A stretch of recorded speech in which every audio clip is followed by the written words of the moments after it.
हमारे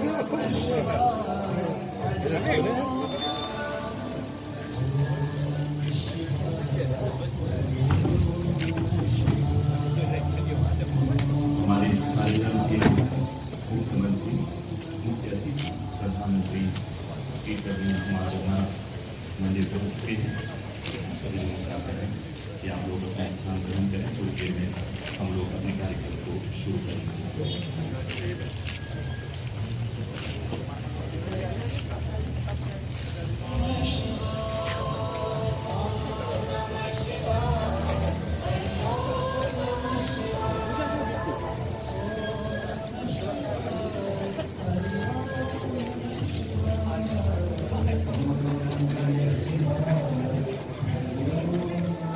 श्री प्रवीण कुमार जगन्नाथ का हम हार्दिक स्वागत करते हैं।